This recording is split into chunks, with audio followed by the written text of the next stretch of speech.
Today we are reviewing Looper. We're going to take a look at the director, writer, actors, and more. At the end, we'll give you a prediction on critics' reviews, and we'll give you our own review to let you know whether you should watch this movie or pass.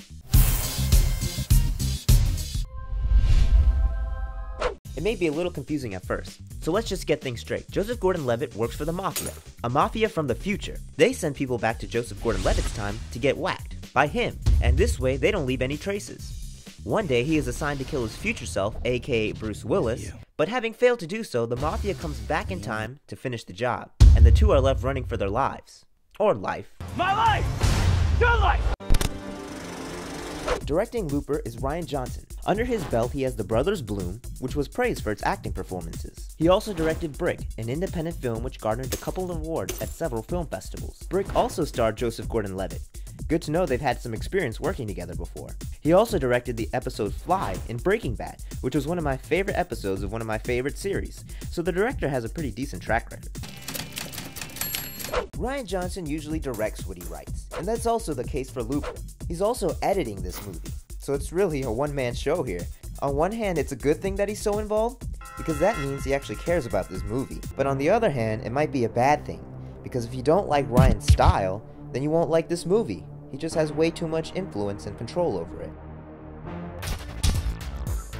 Wow, Joseph Gordon-Levitt really has been in everything this year. Bruce Willis, Emily Blunt, we've got well-known actors here, and they'll give somewhere between a believable and good performance. And for this kind of movie, a believable performance is really good enough acting for me. Like I said before, Joseph Gordon-Levitt and the director have had experience working together. He should really be able to get a good performance out of his main character. I'm gonna fight her! I'm gonna kill him!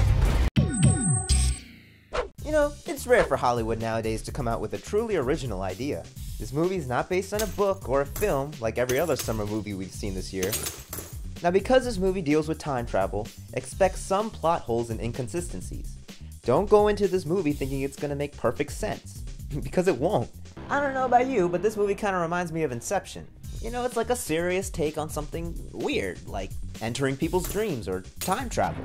You know, but it could also be the fact that Joseph Gordon-Levitt's in it, and there's random stuff floating around everywhere.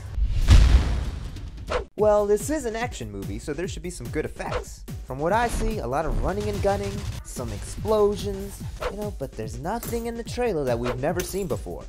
You know, that really popped out at you and made you say, wow. You know, like when you saw this. So don't go in expecting this to be an action-packed movie. It may not satisfy your action taste buds. Overall, this movie looks pretty interesting. I'll give it a shot in theaters, and you should too. Here's my prediction for Looper's critical reception, just based on the trailer. Give it a shot and leave your prediction down in the comments. Also, remember to subscribe for more movie reviews.